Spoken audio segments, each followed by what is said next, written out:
اعوذ باللہ السمیع العلیم من الشیطان اللعین الرجیم بسم اللہ الرحمن الرحیم اللہم صل علی محمد وعلی محمد وعجل فرجہم اجمعین۔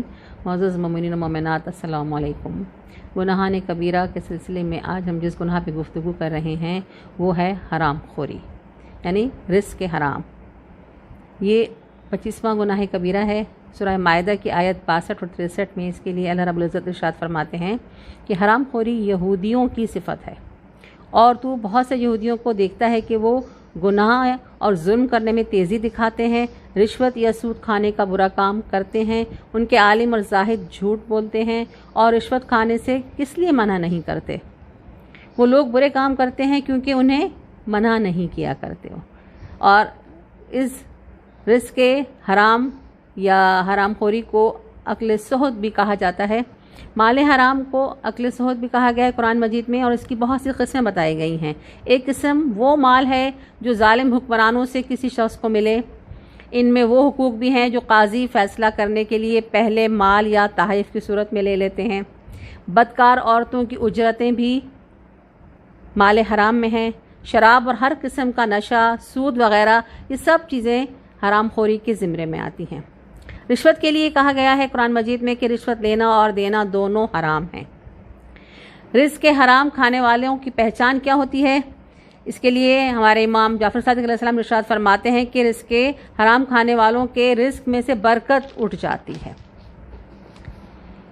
جو شخص ناجائز طریقے سے مال کماتا ہے اس کے سر میں عمارت، مٹی اور پانی کا سودا سما جاتا ہے۔ یعنی نشانی ہے کہ جو اپنے گھر کو وسیع و عریض بنانے کے چکر میں اور نئے نئے گھر بنانے کے شوق میں مبتلا ہوتا ہے تو اس کے رزق میں یقیناً رزق حرام شامل ہو گیا ہوتا ہے۔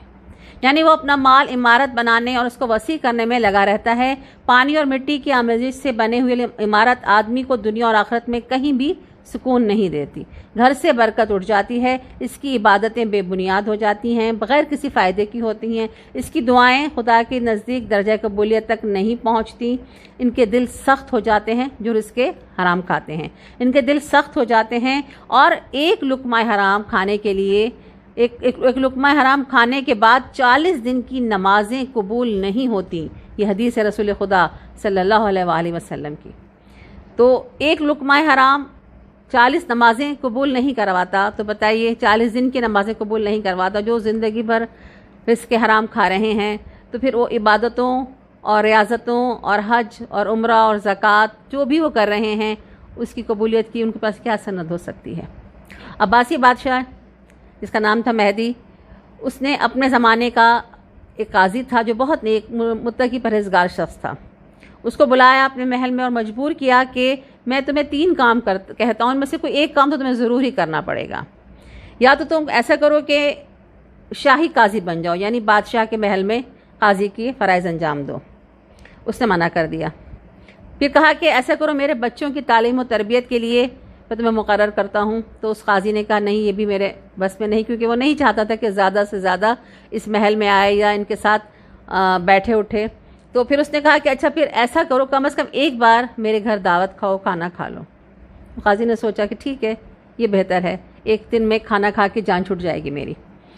اس کے بعد اس نے اس بادشاہ کے گھر میں، عباسی خلیفہ کے گھر میں جب کھانا کھا لیا تو اب اس کے جسم میں لقمہ حرام پہنچ گیا۔ اب وہ لقمہ حرام جب پہنچا تو اس نے اثر دکھایا۔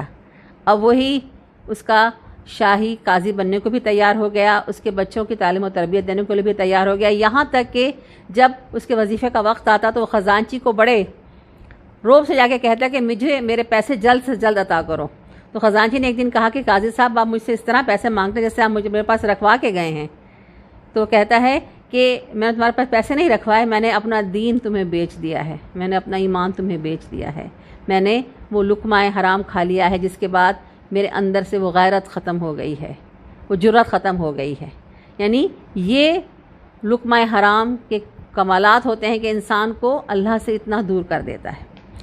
اللہ فرماتا ہے کہ میں رزق حلال انسان کے نصیب میں لکھ دیتا ہوں، نہ جانے کیوں وہ انسان رزق حلال کو رزق حرام بنا کے حاصل کرنے کی کوشش کرتا ہے۔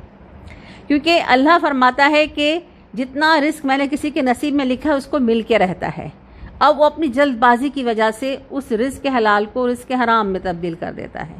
مولا کائنات علی ابن ابی طالب مسجد میں تشریف لے جا رہے ہیں، راستے میں انہوں نے اپنے گھوڑے سے جب اترے اور تو اس گھوڑے کی جو لگام تھی وہ انہوں نے، ایک شخص وہاں کھڑا تھا، اسے کہا کہ تھوڑا اس کی حفاظت کرو، میں ابھی 2 رکعت نماز پڑھ کے مسجد سے آ رہا ہوں۔ جب اندر تشریف لے گئے نماز پڑھ کے، جب باہر نکلے تو دیکھا کہ گھوڑا تو موجود ہے لیکن وہ شخص نہیں، اور وہ لگام بھی جو گھوڑے کی تھی وہ بھی اس کے گلے سے نکلی ہوئی ہے۔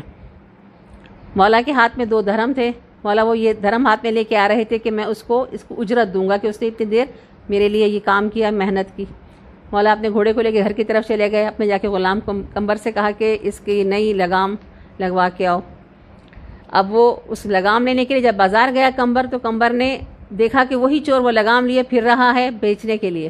قمبر پہچان گیا لگام کو، اس نے پوچھا کہ یہ لگام کتنے کی دو گی؟ کہا کہ 2 درہم کی دوں گا۔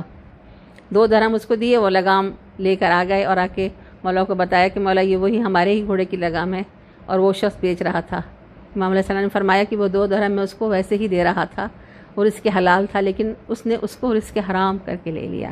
بس یہی ہماری جلد بازی ہوتی ہے، جو ہمارے نصیب کا رزق ہے وہ ہمیں ملتا ہے، دیر یا سویر جو اللہ نے لکھا ہے وہ ہمیں ملے گا، لیکن اپنی جلد بازی کر کے ہم اسی رزق کے حلال کو رزق حرام کر دیتے ہیں۔ بس اللہ رب العزت سے دعا کیا کریں کہ اللہ ہمیں توفیق عطا فرمائے کہ اپنے رزق میں کبھی بھی حرام کا ایک لقمہ بھی شامل نہ کریں۔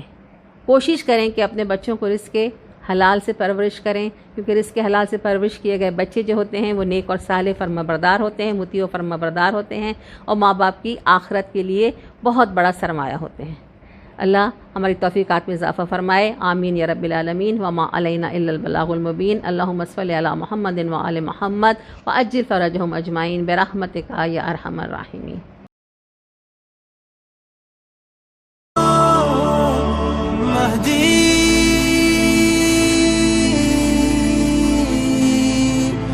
مددی